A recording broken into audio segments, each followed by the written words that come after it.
Well, hello everyone. This is Barry Jones, sphistory.com, and we are set to conclude Conspirator 5 today in the JFK assassination series. That is the Secret Service. We've worked our way through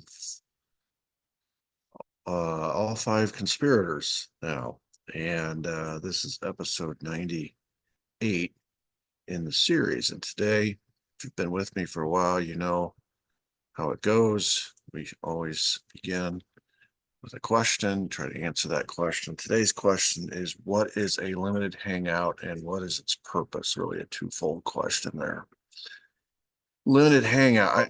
We've covered a lot of themes in this series. If you've been with me from the beginning, we've talked about themes like cover story. What is a cover story? We've talked about themes like sheep dipping and doppelgangers and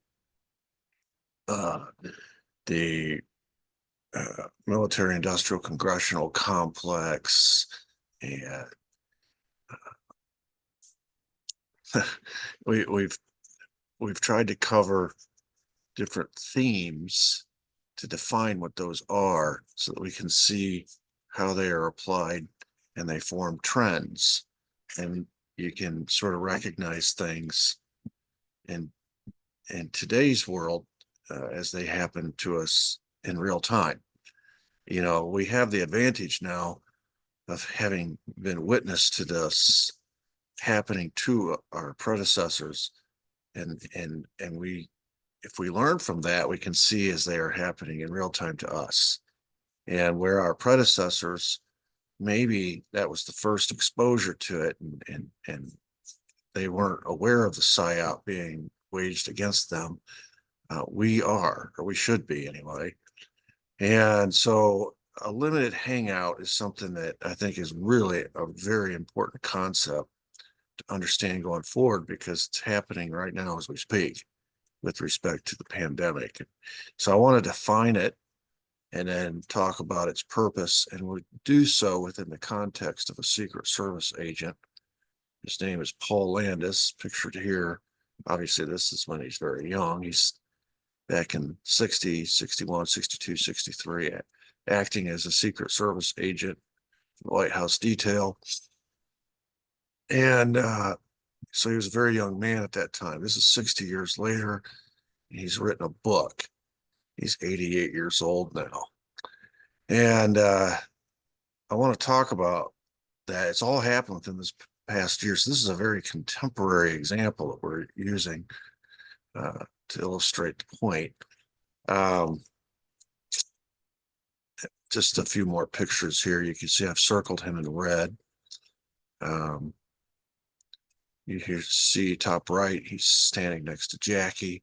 Bottom picture, he is on halfback, sometimes referred to as the Queen Mary, the Secret Service backup car behind the limo. He's one of the four that are stationed on the running boards. He's standing directly behind Clint Hill. And of course, you remember that car is driven by oh gee, the guy who took the bubble top off the limo. I forget. My goodness, I can't believe I can't remember his name. And then, of course, in the passenger seat, the front is Emery Roberts directing traffic. Paul Reedy's on the opposite side front, running board. All right, so this is a guy who was there. He was obviously in Dallas that day. He was at Parkland Hospital. He was on the scene. There's no disputing that. He was detailed to Jackie Kennedy with Clint Hill. So he was actually, it's kind of interesting, you know, Clint Hill got off and ran up to attend to Jackie. Paul Landis did not. Anyway, on that day, he was detailed to Jackie, and you see where he's riding on the Queen Mary, following up the limo. He was also one of the Secret Service agents that spent the night out prior, drinking, according to witnesses, white lightnings. I don't know what a white lightning is, but George Jones sang a pretty popular song about white lightning, and if you listen to the context of that song, it fuzzies you up pretty good. If it can fuzzy up George Jones, it can fuzzy up Paul Landis, that's for sure. Uh, he ended up at the cellar, as did the rest of his entourage from the Secret Service, and did not leave until 5 a.m., according to the cellar bartender. And he arrived at work hungover at 8 a.m. on November 22nd, as did all of the others. So Landis is part of the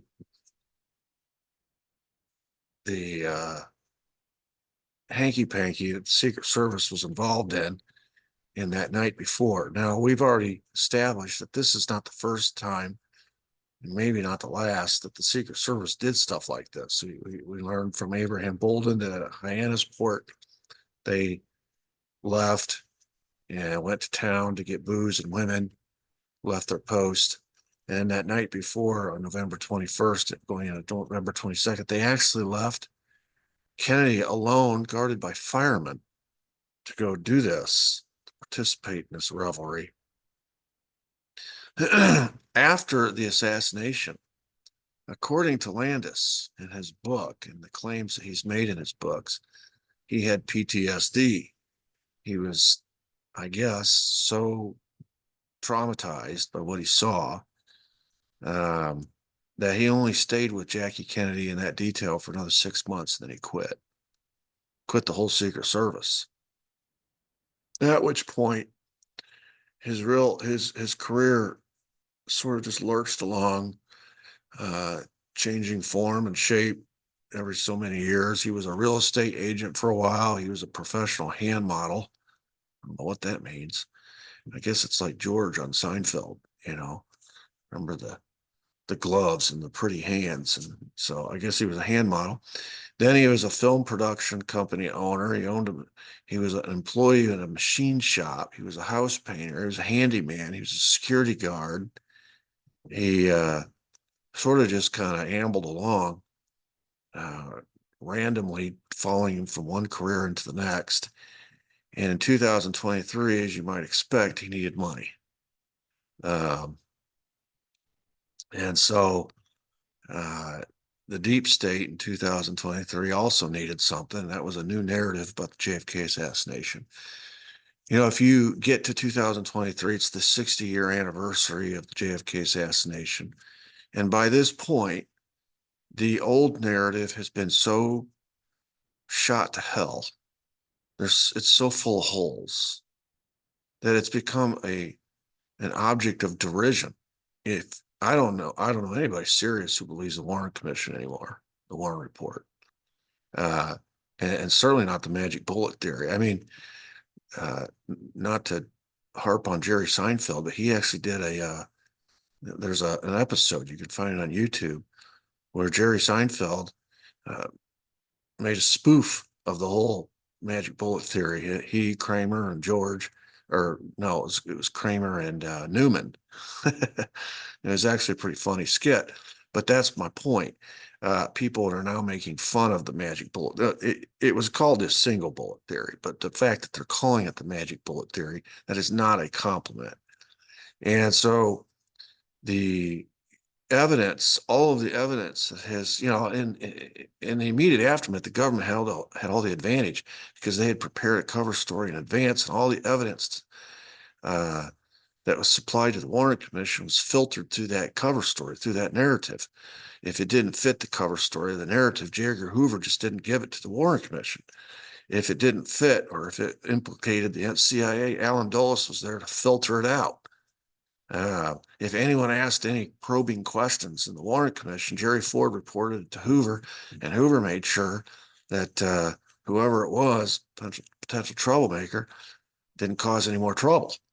And so the Warren Commission comes out with this report, which essentially was the same as J. Edgar Hoover's memo 2 days after the assassination, which that Lee Harvey Oswald acted alone. He didn't have Confederates, and he would have been convicted at trial if there had been one. They started with a conclusion and worked backwards. Is what they did. And even the Assistant Attorney General came out with that same memo, sent it out. And then you remember Henry Wade, the DA down in Dallas, 15 reasons why Lee Harvey Oswald would have been guilty if there had been a trial. So that was the objective of the cover story of the narrative, the lone gunman narrative, was to make sure that the American people understood and believed that Lee Harvey Oswald acted alone, number one. Number two, that he did not have any Confederates that got away. And number three, that he would have been convicted had there been a trial. And as long as those three things were largely true, and I showed you Gallup polls in earlier episodes that even when the Warren Commission published its report, according to Gallup, it still didn't have a majority of American people believing it. And then it dropped as years went by, and we got into new investigations. Like we got into the Jim Garrison investigation in New Orleans. Then we got into the church hearings, the Rockefeller Commission, and the church hearings, and found out all the hanky-panky that the CIA had been involved in. People start asking tougher questions. Then we get into the Watergate deal. And Watergate really spun things forward into the House Select Committee. And then after the House Select Committee established that there was a conspiracy, and of course they named as their conspirators Oswald plus the mob. But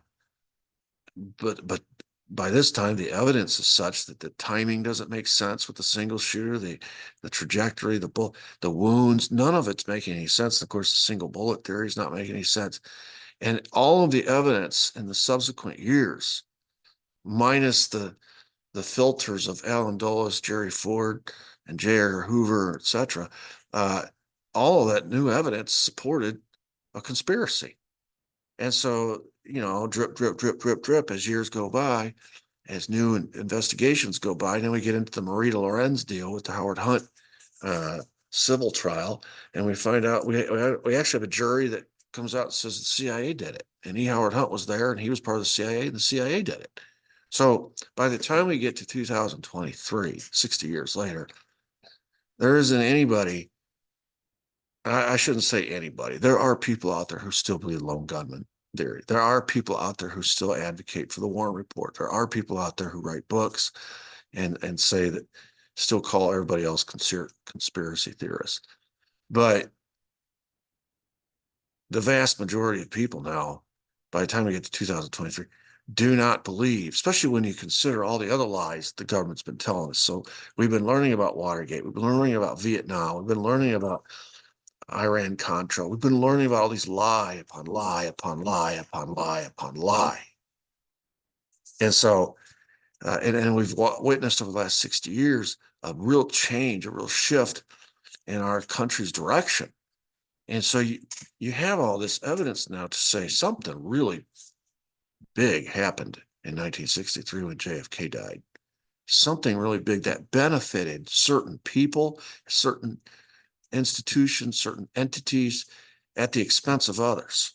And we've been on that trajectory ever since. In other words, it was a seismic event. It was a line of demarcation. You can kind of look at the United States before 1963 and then the United States after 1963, and it's like a boy losing his virginity or something. Something dramatic happened, and it changed all of our outlook.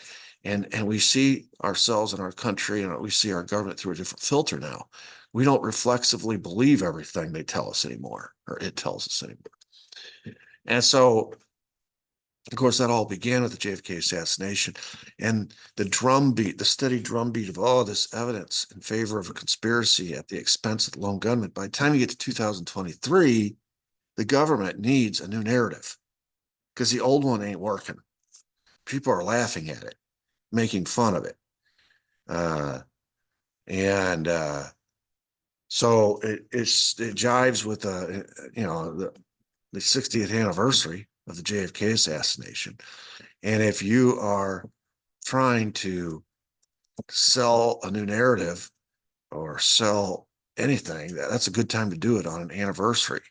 It seems like every year on the date of, as we get close to November 22, there's new movies, there's new books.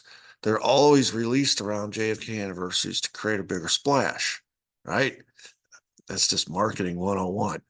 And if you get more people to buy your books or watch your movies, it moves the needle. It changes the narrative a little bit because a lot of people are now being exposed to different, whatever the new narrative is. The old phony narrative, which nobody believes anymore. When I say nobody, that's just a kind of a general term. Obviously, some people do. Is that Oswald acted alone, that there was no conspiracy. I mean, our own government disagrees with that. We have two, if you really want to get down to it, we have two official government reports now. One is the Warren report, which says Oswald acted alone, no conspiracy. And then we have the House Select Committee in 78, which says, no, it was a conspiracy. It was actually a conspiracy. We don't know who or to what extent, but we know Oswald was involved and we know the mafia was involved. And that's kind of where we're going to leave it. So we have two government reports that disagree with each other, our own government. And of course, the impetus behind the House Select Committee conclusion was to be a starting point. It was supposed to be a starting point. It was handing it off to the Justice Department to go forward and actually reopen the case and let's get to the bottom of it. Of course, nothing's been done since then. So we're left with this either or scenario. So there are people that put themselves in the camp of the Warren Report from 64. There are people that put themselves in the camp of the House Select Committee, which is kind of a half, like dipping your toe in the conspiracy waters. Uh, and that's where, as Americans, you fall into one of those two camps. So the new phony deep state narrative that's going to emerge in 2023, courtesy of this Paul Landis book, is that Oswald acted as part of a conspiracy, which dovetails with what the House Select Committee said in 78. So it's not really that new, but now they're going to provide some corroboration of that. And that's the point of this whole thing. And why do you need a new narrative? What's the point of it? Well, you need something to combat the mounting evidence that points to Oswald being set up by the real conspirators. You can't allow that narrative to harden in the hearts and minds of the American people, because then the real question is not if Oswald's the patsy, then he's just the dupe. Who's the people behind him? Who's the Geppetto pulling the strings of Pinocchio? Who are the real conspirators? And that's always what they're trying to keep behind the veil of secrecy, because, well, I think we all understand why. So it becomes necessary at some point to dribble out something new that will distract, and that's the key word, distract the American people. And it's a shiny object, no pun intended, because you'll see here they'll actually use a bullet to attract the American people's attention and get us focusing on this new information, which is based in truth and is believable, but still distracts from the bigger truth, the more horrible realization, which is the truth of the matter, and that's who the real conspirators are. They're trying to distract us. That's the point of it. And so what's the new claim? The new claim that Paul Landis makes in his book is that after the motorcade arrived in Parkland, Landis said he spotted a bullet lodged in Kennedy's car behind where the president had been sitting. So back down in the crack of the seat. He said when he came out after the president's body had been removed, when he came back out, and we've already talked about how that happened, the Secret Service comes back out and realize people are gawking at the car, and they're eventually going to get rid of the car and clean it and then take it to Detroit and have it rebuilt. Before that all happens, Landis says he spots this bullet down in the seat, and he picks it up and he puts it in his pocket. And later, he says he placed it on the president's gurney so that the evidence would travel with the body. Now, there's all kinds of issues with that, because they've already stipulated that they found this, according to the story that the Warren Commission put in its report, was that an engineer or a worker at the hospital found it on a stretcher that was in the hallway.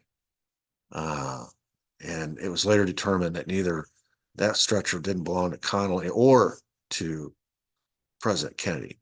It was just a gurney sitting there in the hallway. I even showed you a diagram that the man drew showing where he found the gurney and where he found the bullet.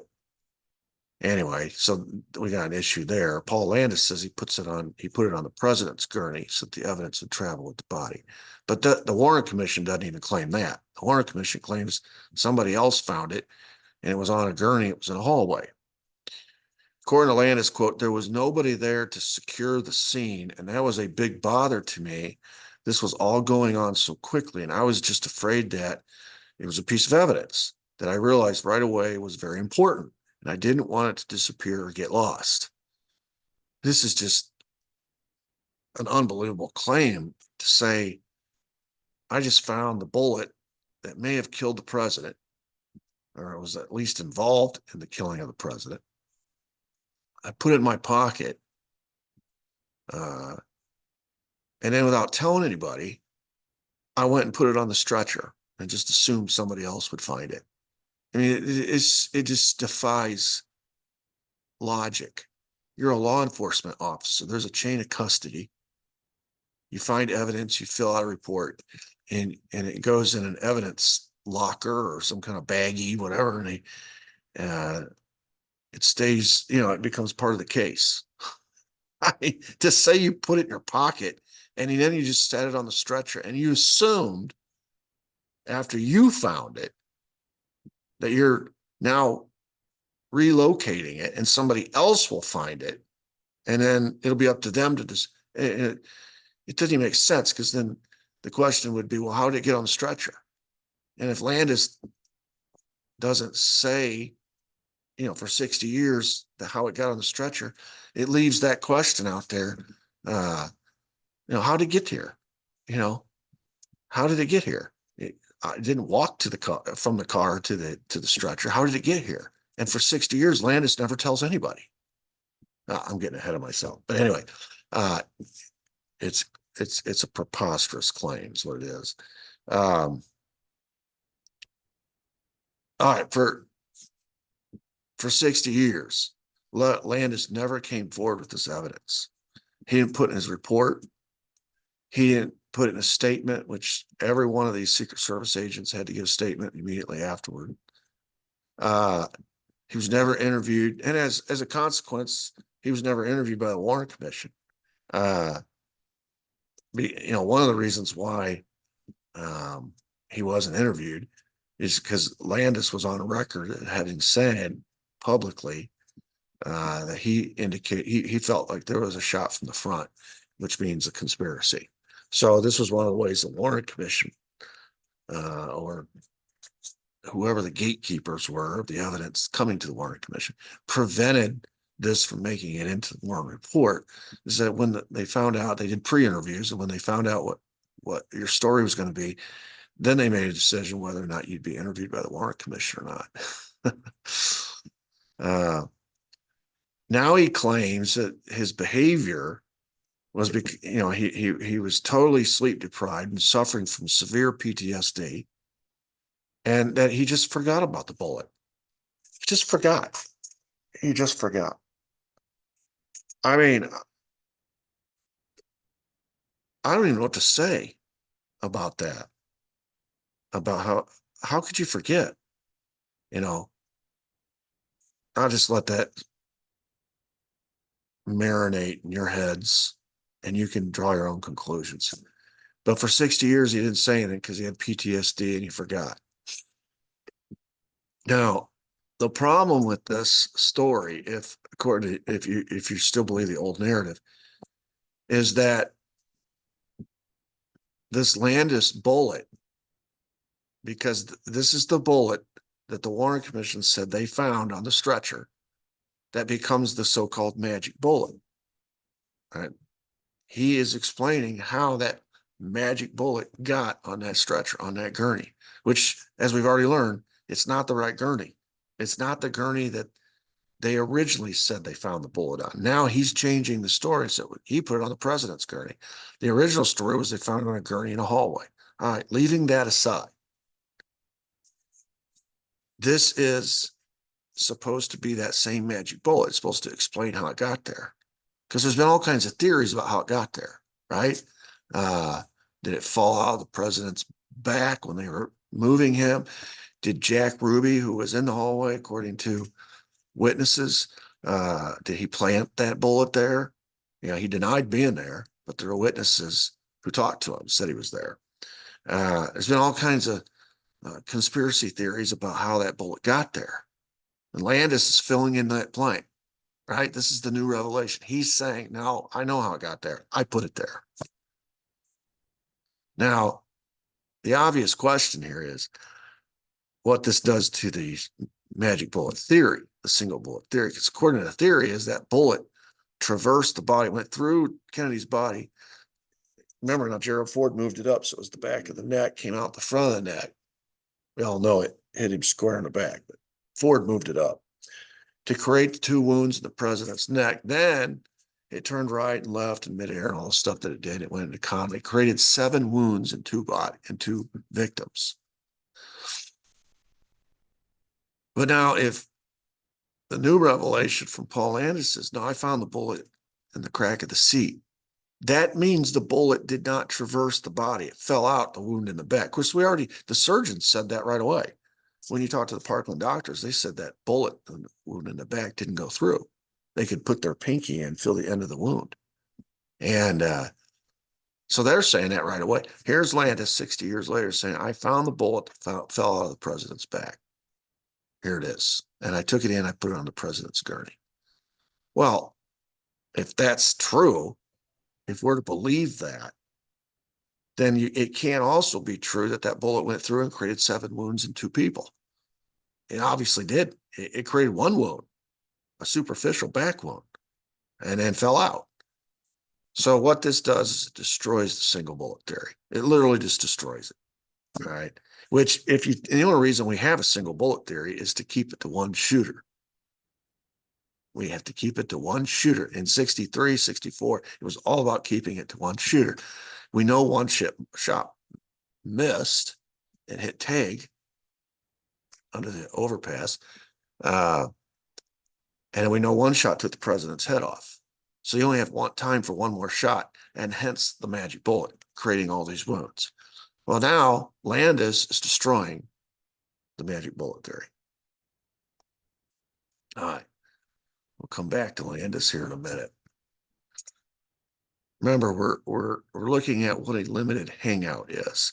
A limited hangout, what it is, what its purpose is. This is new revelation. And of course, it's going to get a lot of attention because he was a Secret Service agent. He was in Dallas. He was on the follow-up car. He was at Parkland Hospital.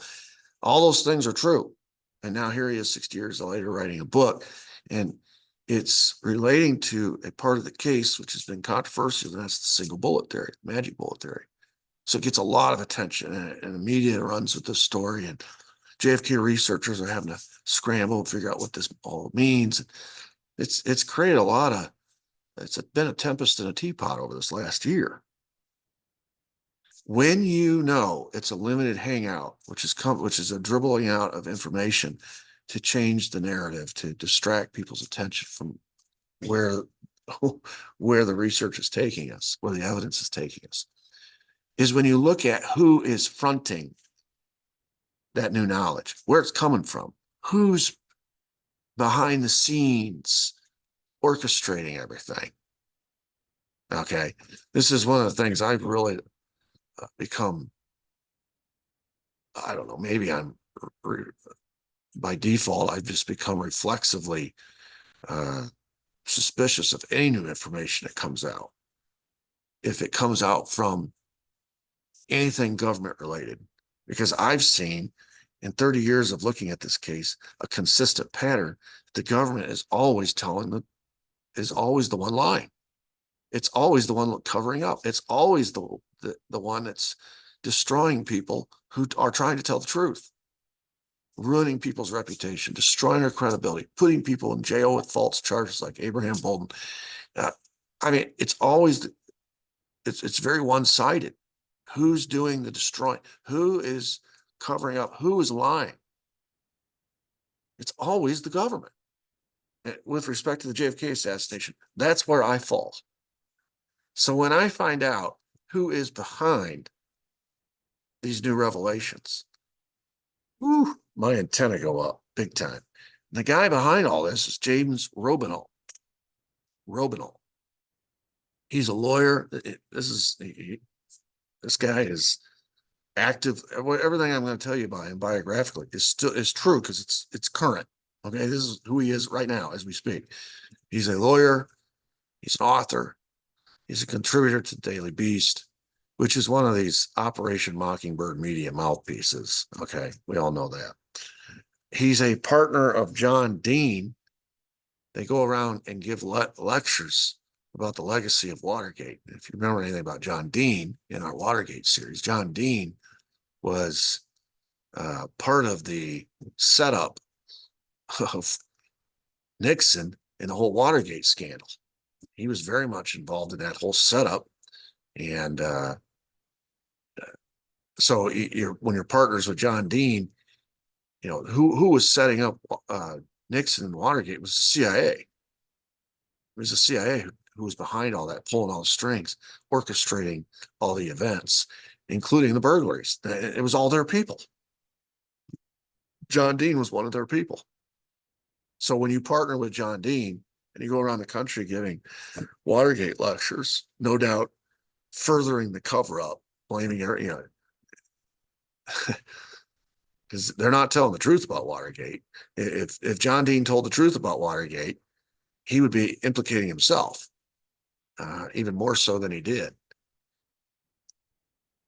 Robinall is a deep state, and that's who he's partnering with.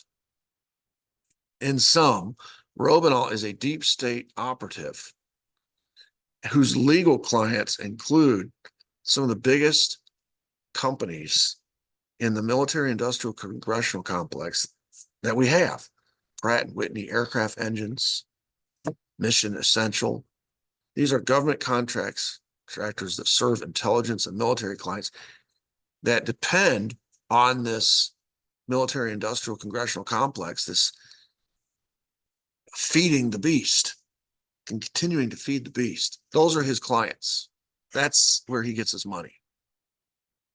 And he is the real author of Landis's memoir. He's the ghostwriter. According to Amazon Publishing, when they were asked about it, they said, well, Robinall helped Landis, quote, process his memories, which is an interesting description, processing his memories. Remember now, Landis said for 60 years he didn't remember about the bullet. And so then Robinall comes along and helps him remember, helps him process these memories, and they write a book together. Landis, you can't talk to Landis. Everybody wants to talk to Landis, but you can't talk to Landis. Who you have to talk to is this guy, Robinall. Robinall serves as Landis's front man, like his handler. And he basically handles all the interviews, you know, and the explanation as well. You know, Landis is an old man. He's 88. He's suffered enough throughout his life because of what happened in 63. He had PTSD.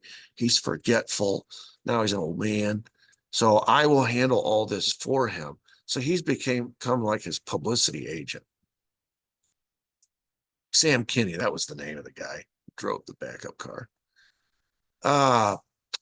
Anyway, why Sam Kinney? Well, we have some problems with this new revelation because the first problem is that according to Gary Laux, in 2013, Sam Kinney, who's the driver, claimed that right before he died, that he found the bullet and placed it on the stretcher. Oh no. So we have two Secret Service agents arguing about who found the bullet. Now, we can't go back and ask Kinney. He died in 97. Can't go back and ask Laux. He died in 2023. And which is convenient. When Laux died in 2023 is precisely the time that Landis makes his claim and his book comes out. And now he is the one who found the bullet. Now, remember, in 2023, Landis desperately needs money. And he's 88 years old and he's not in great health and he needs money. And the only thing he has to sell, can't work anymore. The only thing he has to make money is a story that he knows or allegedly knows, that he can sell. And so he partners with this deep state guy, James Robinall, who's tied in real tight with figures like John Dean and the military industrial congressional complex. And together they write this book. He's a lawyer and he helps Landis process his memories. And boy, this book causes a lot of shockwaves. This claim, there's a million JFK books out there, and a lot of them don't contain any new information. Mine doesn't contain any new information, really. I just synthesize everything I've learned and try to create a story form like I do in these YouTube videos. So people can understand it. But when, on the occasion, a JFK book comes out with new information, it creates shockwaves because it's new, and it's new evidence, and it takes us in one direction or the other. Now, the problem here is if you look into this claim very deeply, you understand we've already named a couple of problems. I myself am very skeptical that someone could forget for 60 years and evidence that important and just lock it out of their mind. Okay, that's a problem. Another problem is that the chain of custody. If you're a Secret Service agent, you are law enforcement. You understand chain of custody. You don't just put the bullet in your pocket and take it in, put it on a stretcher that you claim is the president's stretcher. No one does that. As you see there, problem number two. The other problem I have is that the Warren Commission said the bullet was found by an engineer who worked at the hospital, and he found it on a stretcher in the hallway. So who's telling the truth here? And now we have another problem, and that is that Sam Kinney said he found the bullet and he put it on the stretcher. So there's some problems with this story. and that's just a surface look at it. Okay. I'm sure there are other JFK people out there who be aware of this and be able to give voice to other problems. All right, so back to our original question today. What is a limited hangout? A limited hangout is quote, spy. This comes right from Wikipedia. This has become a standard operating procedure for intelligence agencies. Okay, this is not new. It's not I'm not revealing anything new here. This is everybody knows what limited hangout is. I'm just defining it for us using a definition that will be accepted by everybody. It's, quote, a spy jargon for a favorite and frequently used gimmick of the clandestine professionals, intelligence. When their veil of secrecy is shredded and they can no longer rely on a phony cover story to misinform the public, they resort to admitting, sometimes even volunteering, some of the truth while still managing to withhold the key and damaging facts in the case. The public, however, is usually so intrigued by the new information that it never thinks to pursue the matter further. Now, that's a lot.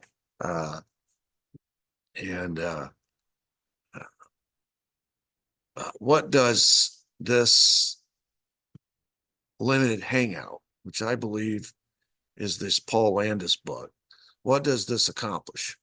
Well, by 2023, the single bullet theory has become the magic bullet theory. It's just fantasy. And as a consequence, the majority of American people no longer believe the three things we started off today saying that the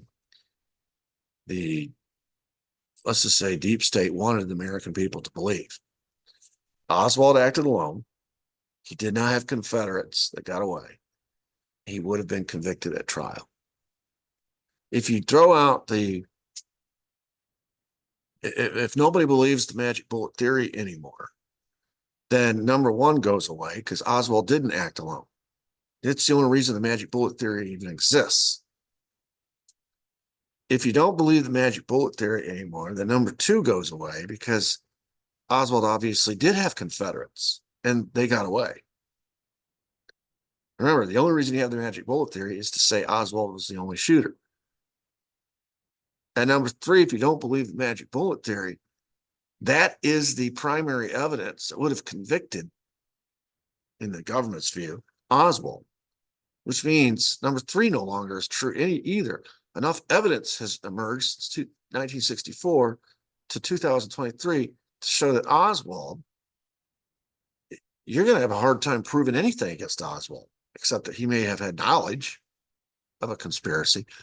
But we've talked about the fact that he had a ironclad alibi. By 2023, we all know about Geraldine Reed, thanks to Thomas Grodin. How do you put him in the sniper's nest if he's standing there getting change for the Coke machine in Geraldine Reed's office when they hear the shots go off? How do you say that he fired a rifle when you have a paraffin test that says he doesn't have any nitrates on his face, his neck, or his shoulder? How do you explain the palm print on the rifle when you can bring in a witness, Greedy, Paul Grady, who owns the funeral home, who tells the story of how they got the palm print? They brought the gun and put it on his dead hand. He cleaned his hand. They had to clean the oil off afterwards. In other words, that case against Oswald has been destroyed. It's destroyed. I mean, all those 15 points of evidence that Henry Wade's quoted in his famous press conference there as DA of Dallas, you can go through every one of them, just pick them apart. They're no longer valid. So all three of the government's points from 64 to 23 have fallen like dominoes, one after the other, and none of them are true anymore. Nobody believes the Warren report.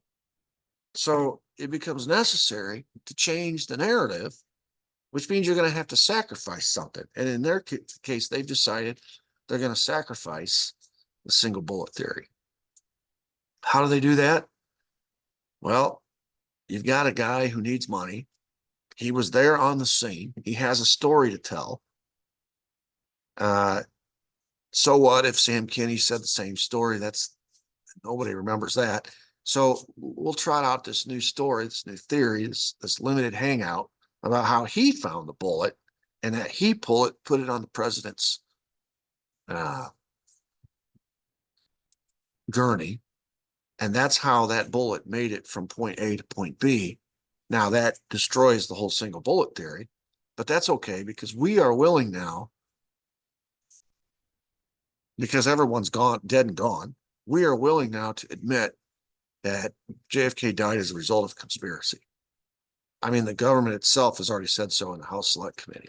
Just so long as it doesn't implicate any of the government actors, CIA, FBI, Secret Service, we're okay with a conspiracy that involves Oswald, the mob, maybe Oswald and the big oil people, whatever. You fill in the blanks with whomever, but it doesn't involve anybody government related. So it doesn't damage the reputation of government institutions. So in order to change the narrative and get back on track and be credible again, a guy like Paul Landis is used, and they connect him. He is connected with Robinall, who is their deep state operative. You go back and you look at some of these books that have been written by people associated with cases. A lot of times they don't do their own writing. They have these Robinalls who come along and they ghostwrite or they help write and they process their memories. And it's all guided and steered. These are all limited hangouts. Paul Landis, the information in Paul Landis's book is a limited hangout. It's new information designed to distract. The old cover story has been revealed as phony. Its purpose was to misinform the public, and now it's actually working counter to that. So in order to get back and misinform the public some more, we're going to have to release some damaging information, some of the truth, and it's going to distract the people. The American people are going to be so keyed in on this new information, that the larger picture was just their goal is always to protect themselves. Secret Service wants to protect itself. CIA wants to protect itself. The FBI wants to protect itself. Anybody, LBJ, anybody government related. Now, if we want to throw the Cubans under the bus, so be it. The mafia under the bus, so be it. Lee Harvey Oswald under the bus, so be it. All them people are dead. Oswald's dead. All the Cubans that we've been discussing throughout, they're all dead. Santos Trafficante is dead. Sam Giancana is dead. Jimmy Hoffa is dead, we think. Carlos Marcello is dead. So we can pin it all on them, admit to a conspiracy, say, well, new information, and we're back in the good graces. Our narrative has some credibility, whereas it was rapidly losing all credibility. So what does this book accomplish for this new narrative, or what does it accomplish? Well, number one, it is new information that shapes a modified limited hangout position for the deep state, even if the information is suspect. We've already discussed how it's suspect. All right. Sam Kinney said the same thing 10 years earlier. Now he's dead, but so he can't be questioned about it. The chain of custody for the bullet.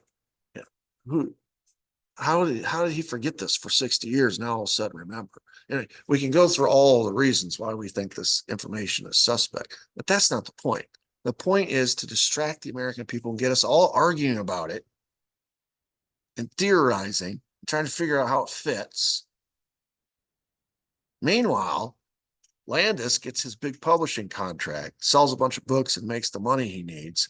And the deep state, which I'm just using as a sort of a general term, basically I'm talking about the government conspirators, the conspirators that are related to the national security apparatus.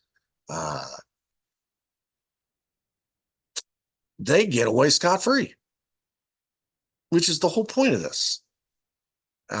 We get distracted by the shiny object, Landis and the bullet.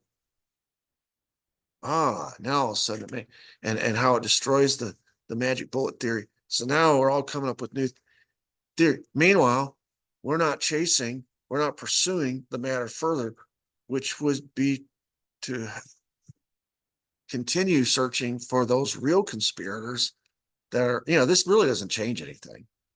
In my view, it doesn't change anything because you think about that bullet. Maybe he did find a bullet. It's entirely possible because that was a superficial wound and it had to fall out somewhere. So maybe he did find a bullet. And maybe he didn't tell for 60 years because he screwed up. He didn't forget. He was very cognizant of what he did. He screwed up. He realized, I put it in my pocket and I broke chain of custody. It would be a nightmare if I went and admitted. So they came up with this story that this engineer found it in the hallway of the hospital. And the problem is, they got their facts a little messed up as to which gurney it was on, but that's not a big deal. You can explain that away, the hustle and the bustle of the moment, the chaos of the moment, whatever. I can understand that. I could understand a scenario where Landis did find the bullet, or Kinney, I don't know which, doesn't really matter. They're both Secret Service agents, and they both messed up by not following proper procedures when it comes to evidence. And so Kinney hid it for years and years, and Landis hid it for years and years. Anyway, long story short, they both profited off of it later in life when they came out with their story. And it becomes a useful instrument to explain how that bullet got there. And of course, the bullet, is going to be used to tie to Oswald's gun. Further evidence that came from Oswald. So you got to have the bullet. And the fact that it's in pristine condition now is understandable because it was just a superficial wound. And that explains the condition of the bullet. So there's enough truth here. There's enough information that makes things more believable now that people are kind of nodding their head. You find yourself kind of nodding your head thinking, oh, maybe this is what happened. And maybe they're finally getting around to saying what really happened. But you find out in the end that they still believe. Now they're willing to stipulate there may have been a second shooter, but it's not anything that they were involved in. It was just a breakdown in the original investigation. But it brings us to the same point, which is that Oswald was still involved. He was the primary shooter, and there was a second shooter, possibly on the grassy knoll, possibly behind a picket fence, and he was probably mob or some crazy Cuban. But you notice who escapes culpability in all of these scenarios? It's always the same. It's always the CIA. It's always the FBI. It's always LBJ. It's always these deep state operatives that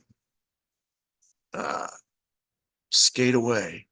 They escape out the back door as everybody follows the shiny new object. That's a limited hangout. And that's the purpose of a limited hangout. And so when you see new information coming out, it's happening right now as we speak. Okay. The government all of a sudden, and government officials, former officials that were very involved in everything that happened here in America, actually around the world in the last couple of years with respect to the pandemic. Look at all the new information that's coming out and how it's all of a sudden what they used to say, they're contradicting themselves with new information, and it's all designed because evidence is leading us in one direction. In the immediacy of the crisis, the government always has the advantage because these are intelligence operations. And so they prepare cover stories and they have all this covered in advance and they release it. And in real time, when everyone's panicked and mass formation psychosis takes over, we're looking for explanations. We have this desire to have somebody in charge who can explain it to us and make everything go away. We latch on to stuff. It's a psy-op. We latch on to it. But in the years subsequent, evidence starts to emerge and it blows the whole cover story to shreds. Always does. The lie cannot stand. The truth eventually comes out. And so then they have to change their story little bit by little bit by little bit by little bit by little bit by little bit to get ahead, to stay ahead of the changing narrative. That's a limited hangout. Okay, you're going to take it. You're going to take a little flack, but it's better to be able to control the release of that information, to control what information you are releasing, so that you can control the outcome a little bit. You get to control the fallout a little bit, and you still are in control of the narrative. And so be very alert when you are given new information about an old case that seemingly moves in your direction. There's this tendency to want to give them credit for that. Give them credit for, okay, but better late than never. You're coming over to our side. No, this is all strategic. Because while they're giving you a limited hangout on an old case, they're busy lying to you about something that's happening at that moment. And then they'll hang out that later on down the road when it becomes necessary. And that's how our government has operated since 1963. It's lurched along from one limited hangout to another, from one lie to the next, from one lie to the next. And then when information comes out, evidence comes out, they dribble out a little bit of truth. Not a lot, just a little. And they just begrudgingly over the years take 6 decades to get to the point where the government's finally willing to acknowledge JFK probably died as a result of conspiracy. 6 decades. Mark Lane knew it that same year and said so. A lot of people knew it and said so. And look what happened to them. So that's what you want to know what the pattern of our history has been since 1963. It's been that the government lies to us and then is forced to reveal information to us on a drip by drip kind of a basis as they select what information is going to be released in these limited hangouts. I mean, I brought up Edward Snowden the other day. How long did the government deny that they were spying on American people? I mean, it was like they were vocal about it. They were passionate about this. That is not happening. That's illegal. We wouldn't do that. And then it took Edward Snowden to release the documents to prove that they were. And now they have to acknowledge grudgingly that they have been spying on the American people. And they go after Snowden. Why? Because he told the truth. But it was a truth that they didn't want revealed. But now Americans know that it's government spies on them. And so they release information, in that case, Edward Snowden released the information, which forced the government to acknowledge publicly that on these limited basis, yes, they had been spying on American people. And the American people kind of get moved from position A to position B. Position A was, we don't want our government spying on us. Position B was, well, unless it's for our own protection, our own security. There might be terrorists living among us. And that's all they're doing. They're just spying on the terrorists. Oh, and then we find out that there's bumps, and they're bumping from all these networks, from one terrorist to all the people in his network, which might include just regular people. And then those networks bump into other networks, and pretty soon but a lot of people operate under the assumption that our government only spies on the crooks, the terrorists, and at some point down the road, I'm predicting the government will admit at some point, when the American people are ready to hear it and are ready to accept it and aren't going to rise up and revolt, that they've been spying on us all along. Everybody, anybody and everybody. There's nowhere you can go that the government can't read your mail, listen to your phone calls, get on your computer, spy on you with cameras in your house, whatever. So that's what that's what a limited hangout is. The government lies, they get caught in a lie over time, and they release a little bit of information to distract. Meanwhile, they continue lying to us. And then down the road, when they have to release a little bit more information, they do. And then they continue lying. And then they release, and then they lie, and then they release, and then they lie, and they release. And we're like rabbits or dogs chasing our tail. And every new shiny object that they put out there for us, we just glom onto it. Meanwhile, they've lied 5 more times to us, maybe about the same issue.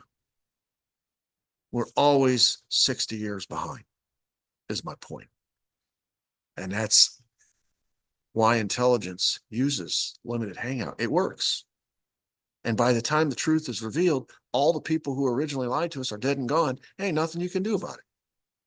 Now, they don't willingly do this, and they don't like to do this. They have to do this because it does undercut people's belief and trust and faith in the government and in these institutions. And that's been the biggest casualty of 1963. You look at the American people's faith in government and institutions in 63 and compare it or juxtapose it versus today. It's just gone. Now, I wouldn't say that's true of everybody. There are some people who still believe the government tells us the truth. And as evidenced by what happened in the pandemic, when they came out and said this and that and all the other, a lot of people believed it. A lot of people fell in line. A lot of people got hurted. But the point of doing what I'm doing is to try to show you, to open people's eyes, because I know mine have been open, to a pattern that shows how the government lies to us and then reveals truth on a limited basis going forward once the evidence comes out that refutes the lie. And that helps you in real time be able to look at what they're telling us now to determine, are they lying to me now? because they lied to me previous. Are they lying to me now? And when you reach that point, you aren't as easily led along like a sheep or a lamb to the slaughter. And that's when you become a problem. That's when you become hunted. I heard there's two kinds of people in this world: the people that are able to be herded, and then the people that can only be hunted. And the hunted ones are the ones who become threats because they know the truth. If you're herdable, if you're willing and able and to be herded, that means you either don't know the truth or you don't care. And whatever you're told, you just believe. And you can be herded like sheep. I would rather be one that has to be hunted. I would rather be one that is dangerous because I can't be lied to. Now, I'm not saying I can't be lied to. We all have our weaknesses. We all have our blind spots. We all have our presuppositional viewpoints, whom we think tells us the truth, who we think doesn't.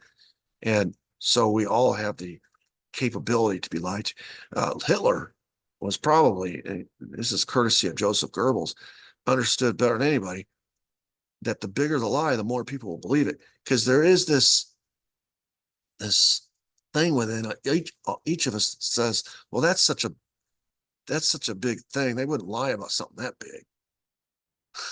So you might as well lie about big things, because people will actually give you the benefit of the doubt, thinking, well, that's too big of something to lie about. And this is what we call a psy-op. It's using psychological warfare against people's own minds and the way that we're wired to think. We wouldn't lie about something that big, so we bestow upon others and institutions, since they're humans too, that same benefit of the doubt. Well, if we wouldn't lie about something that big, neither would they. Here's a news flash. They will. They will. In 1978, the House Select Committee report stated, quote, that the Secret Service was deficient in the performance of its duties. The Secret Service possessed information that was not properly analyzed, investigated, or used in connection with the president's trip to Dallas. Now, remember, this is all in spite of the fact that they were stonewalled. The only information they have from the inside really is what they could see, which was obvious, all the breakdowns in the security protocols, but also Abraham Bolden's story, which in 78 wasn't entirely credible because he was a convicted felon. He didn't get pardoned until, decades later. But based on what they knew, remember, they didn't get any threat sheets that they asked for. They didn't get any reports on previous motorcades that they asked for. James Rowley continually stonewalled along the way. Everybody that they pulled in to testify lied their ass off, basically. And so they're basically having to draw conclusions, not from anything that they're getting from the inside, really, not from any documents. It's just on observation based on what they know, what everybody knows, just by looking, by seeing what happened. They conclude the following: the Secret Service possessed information that was not properly analyzed, investigated, or used in connection with the president's trip. Secret Service agents in the motorcade were inadequately prepared to protect the president from a sniper. True. And then no actions were taken by the agent in the right front seat of the presidential limo to cover the president. Interesting. They didn't say anything about the driver, but this is a half measure, but it's a step in the right direction, which is to say that the Secret Service, going back to its conclusion, was deficient in the performance of its duties. In other words, they didn't do their job. Going back to my original point, which is to say that the Secret Service was involved in this conspiracy, that comes from, whoa, what did I do there? Okay. That comes from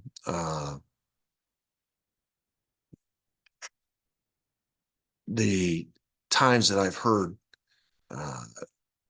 Fletcher Prouty speak, read his books. That's where I've got two pictures here. I don't know if you guys noticed that or not. I don't know why I have two pictures. And maybe you can't see them, but I'm staring at two pictures of myself. All right. Well, anyway, Uh, Fletcher Prouty kind of started this, for a long time, the Secret Service kind of escaped suspicion. Everybody just thought, well, it was a bad day. But it took guys like Fletcher Prouty to kind of start digging into this and saying, wait a second. I was supposed to, in my job, if I hadn't been sent on vacation, I would have requested that 112th Military Intelligence Group to come in and provide security on the ground. It didn't happen. Why didn't it happen? Because Emory Roberts of the Secret Service called and told him to stand down. Is there anything else that happened along the way that is indicative of a covert op? And as he dug into it, he's found all kinds, he obviously the fact that Lee Harvey's Oswald's biographical information was prepared in advance and dropped into these news organizations. He's reading the newspaper there in New Zealand the next day, knows everything about Oswald's background. And that alerts him to the possibility this is a covert op. They're using a cover story. And so as he begins to look into this, he starts to see example after example after example with the Secret Service, which is primarily responsible. Its only responsibility is to protect the life of the president. So you look at them first, or at least he did. Some people didn't. Some people looked at Oswald first. Some people looked at the mob. Some people looked at this. Some people, L. Fletcher Prouty looked at the Secret Service in conjunction with his bosses or the organizations that he was familiar with, which would be the Joint Chiefs and the CIA. And he starts to see that this is an elaborate plot that by multiple conspirators involving his boss, which is to say someone inside the Joint Chiefs, working in conjunction with the CIA, working in conjunction with the Secret Service. And that's why he labels his book The Secret Team. And again, he stresses, what is it that keeps the king alive? And no matter what country you go to, no matter what kind of government you have, whether it's a president, a king, a queen, a dictator, whatever, they're all under threat 24 hours a day, 7 days a week. There's enemies in that country that want them dead. And the only thing that keeps them alive is an elite guard. In our case, it's the Secret Service. Well, when you control the elite guard of that country, you control the fate of the king. So my point, or my objective in showing these last few episodes is to try to paint a picture where, how do you control the elite guard? Well, you don't have to control everybody in the elite guard. You just control a few principles, which I believe start with these three, with James Rowley, who's connected to LBJ, another conspirator, Thomas Kelly, Emory Roberts, and may include the driver, Greer, and Kellerman in the right front seat. I don't know. I can't say for sure it includes those two. They sure didn't act right. They sure fell down on the job. And how else could you predict that they would do that unless they were in on it? I mean, under normal circumstances, the driver would speed away. And in every situation before, that's what had happened. Why didn't, unless you knew that he would hit the brakes, unless you knew that Kellerman would not vault over into the back seat, protect the president. That's why I include those two as possibilities. But for sure, the top three. And of course, the top one is connected at the hip, joined at the hip with LBJ. And all three of those top three guys were rewarded afterwards by LBJ. That's how you control the elite guard of a country. Everybody else down the chain just follows directions. They follow orders. And by controlling that elite guard, you control the fate of the king. And with respect to motive, which is Prouty's point that the elite guard will protect the life of the king. They'll do their job as long as it agrees with the king. So what was the motive? Well, the motive, they believed, like the Joint Chiefs, that he was a moral degenerate. They didn't like his stand on national security. They thought he was soft on communism. But primarily their motive was that he was becoming a civil rights crusader. And we talked about the culture of the Secret Service, why they would be ripe to want to replace him. They were more loyal to LBJ than were JFK. If they get rid of him, that means LBJ is the next president. He'll reward them. They'll go to war with Vietnam. We'll be tough on communists. We'll have a cold warrior in the White House. We won't have this moral degenerate acting recklessly with all these women taking drugs, and the civil rights crusade will end. So you pick whichever motive. The civil rights motive, I think, is the number one when it comes to the Secret Service. Others conspirators, that was one of them as well, but they had their motives were different, more, maybe money, maybe this, maybe that, war, revenge, LBJ, stay out of prison, whatever. What keeps the king alive or not is the elite guard. My point is, I saved the Secret Service for conspirator number 5 because I wanted to finish with the conspirator that makes it possible for the previous 4 conspirators to do their job. You take the Secret Service out of this equation, it makes it much more difficult. I'm not saying it's impossible, but it makes it much more difficult. And the cover-up would have been next to impossible because the Secret Service was in charge of the president's body and the car. And by extension, the autopsy, because they're the ones who got it to Washington to have a rigged autopsy. So you had to have the Secret Service involved in this, stripping away all the security, creating the clear fields of fire, bullying the doctors afterwards, getting them to change their story, taking the photos from the people at Dealey Plaza, the film, stealing the body, sending the car away, sending the clothes away to be destroyed or cleaned. All of that was handled by the Secret Service. And then afterwards, after you've broke down, you change the motorcade route, you change the personnel of the Secret Service so that you replaced experienced people with inexperienced people to follow orders. I mean, I won't relitigate everything, but you understand how important the Secret Service is in the overall scheme, the overall plot to kill the president and get away with it. Anybody can kill a president. That fool that killed Abraham Lincoln, obviously it was a conspiracy, but he didn't think a lot about immunizing himself afterwards. He jumped down onto the stage and screamed out to the stunned crowd, "Thus to tyrants," right? This is what happens to tyrants. The guy who killed McKinley, the guy who killed Garfield, they did it in plain view. They weren't trying, it was an act of passion in that spur of the moment. And they just did it because they were angry, they were mad, and they wanted revenge, they wanted vengeance, they wanted something, but they didn't think about immunizing themselves. So in a true sense, those 3 assassinations were not really conspiracies.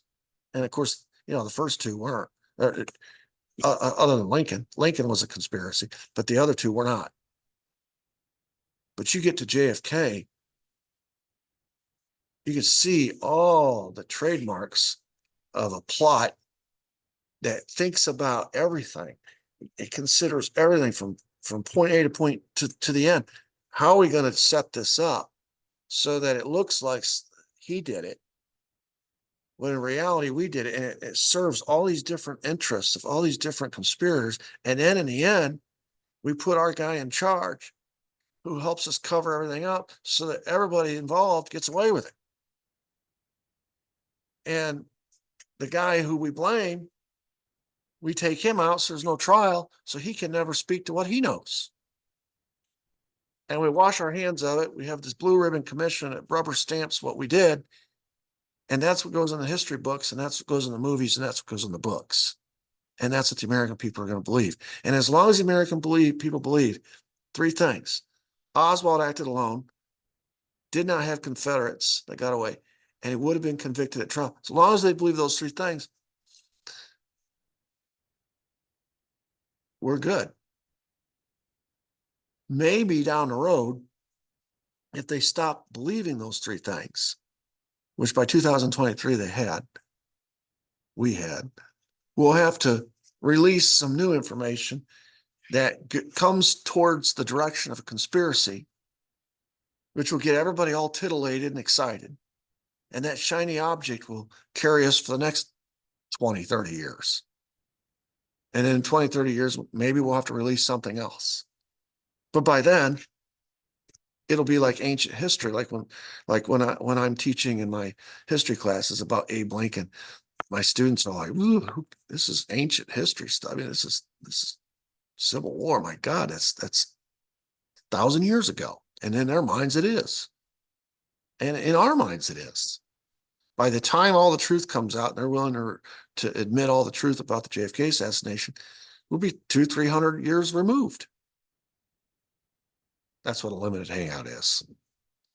So I want to go back to that definition because I think this is so key. If you don't learn anything from this entire series that I've presented to this point, I hope this is what you remember.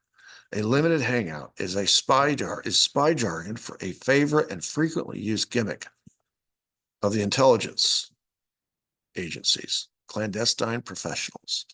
When their veil of secrecy is shredded and they can no longer rely on a phony cover story to misinform the public, they resort to admitting, sometimes even volunteering, which is what they did in Paul Landis's case. They want to insert that information. They weren't asked the questions, so they just volunteered it. They get it out there.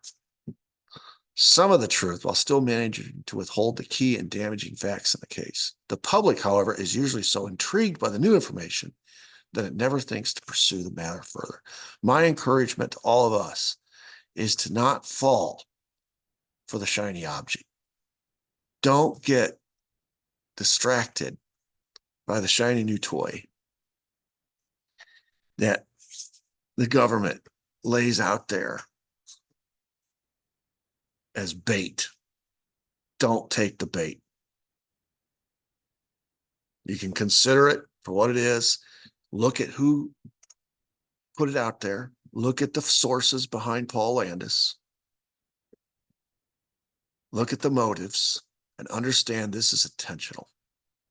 And this is designed to distract us because we're getting too close. And so you can almost predict when a new limited hangout will happen. When the evidence brings us too close to the truth, new evidence will just randomly appear. It seems random, but it's not. And it'll distract us for a while and buy them some time so they can come up with a new story, a new lie. All right, that concludes my 5 conspirators. If you remember, I'm not giving you a test, but if you remember, conspirator number 1 was what I labeled the deep state. I defined the deep state for you, which is the national security apparatus, all the corporations that feed it. And it includes the intelligence like CIA, FBI, obviously the Joint Chiefs. That was conspirator 1. Conspirator 2 was organized crime. Conspirator 3, if you remember, was the Cubans, which were like the foot soldiers for the CIA and the mob. Conspirator 4 was LBJ. Conspirator 5 was the Secret Service. You put all 5 of those together and you have the crime of the century. All right, tomorrow we will begin the timeline. This is one of my favorite parts of the presentation because it takes all these topics, which I've just been hitting as they come up, trying to educate us all on all of these. And it's a very surfacey. I mean, you can go hear people talk more in depth about, say, the Cabell brothers, or you can hear somebody talk more specifically about the Secret Service. You can hear someone talk more specifically about E. Howard Hunt and Watergate. This is a surfacey look at everything. So I don't have time to go too in depth on any one topic. I feel like I go pretty in depth, but there are people out there that can spend 2 hours on one little thing, one little aspect. That's not the point of this. This is trying to simplify things so that you can understand the story. And so I break it down into a bunch of stories to tell a larger story. But when we get to the timeline, now we can plug in all these topics that we've covered into dates that bring us closer and closer and closer to D-Day, which is November 22nd, and then in the immediate aftermath, and help us make sense of that period of time, all these topics that did not happen in a vacuum. One impacted the next, which impacted the next, which impacted the next. Several things were going on simultaneously, and it all climaxes on that day in Dallas. So that we'll begin that tomorrow, and that'll take us through next Wednesday.